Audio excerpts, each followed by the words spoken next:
हमें स्मृति आती है कर्नाटक प्रांत की अत्तयब्बे एक महारानी थी जो अपने शारीरिक क्षमता से युक्त तो थी, लेकिन उनके भीतर चरित्र का भी क्षमता उनके चरित्र के भीतर थी। उस शारीरिक क्षमता के कारण उन्होंने अपने राज्य की रक्षा कई बार युद्ध करके की है। एक नारी होकर के उन्होंने एक भारत के नारी का सम्मान और गौरव बढ़ाने का कार्य किया। उन्होंने अपना राज्य स्वयं रक्षित किया। दूसरी बात हमारे सामने है, जब चित्तौड़ की महारानी पद्मिनी थी, उनके सामने शील का अर्थात उनके नारीत्व का जब खंडन होने का अवसर आया तो उन्होंने अपनी बुद्धिमत्ता से काम किया कि उन्होंने हुमायूं को एक रक्षा सूत्र भेज करके ये संदेश दिया कि आपको भारतीय नारी की रक्षा करनी है। और हुमायूं ने बुद्धिमत्ता से काम किया।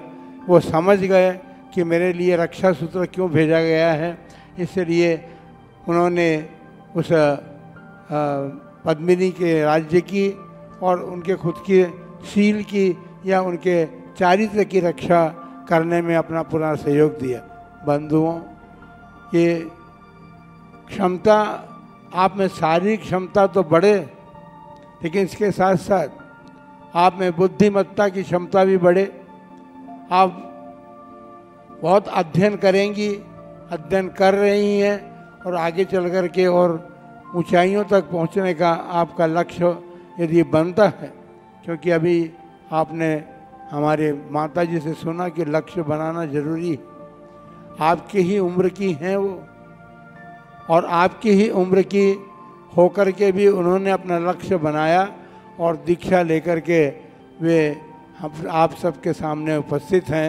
उन्होंने दीक्षा लेकर के उनका लक्ष्य था आत्महित, आत्महित के साथ साथ समाज हित, और समाज हित के साथ साथ धर्म का अहिंसा, सत्य आदि जो धर्म के सिद्धांत हैं, उन धार्मिक सिद्धांतों को सारे विश्व में फैलाने का लक्ष्य बना करके उन्होंने दीक्षा धारण की। आपको भी कोई ना कोई लक्ष्य बनाना होगा। तो ये सब उदाहरण, ये इतिहास जो हैं, इन इतिहासों के माध्यम से आप शिक्षा ग्रहण करके और अपने जीवन को उसी प्रकार बनाने का प्रयत्न करें। ऐसी भावनाओं के साथ हम आप सब के लिए मंगल भावना करते हैं, आशीर्वाद दे रहे हैं कि आपका जीवन नारी जीवन है, और नारी जीवन जो है वो आपका सुदृढ़ बने, सुयोग बने, आपकी सभी प्रकार की क्षमताएं बढ़े, और आप देश के लिए तो बात की बात है, लेकिन अपने जीवन के लिए और परिवार के लिए आपका जीवन काम में आए। उसके बाद यदि देश के लिए भी काम आ सकता है तो अनेक प्रकार की बातें हैं। आप जिस क्षेत्र में जाना चाहें उस क्षेत्र में जा सकते हैं। खिलाड़ी भी हैं, लड़ाई वाले सैनिक भी हैं, जिस क्षेत्र में आप जाना चाहें, लेकिन सब दूर अनुशासित जीवन की आवश्यकता होगी।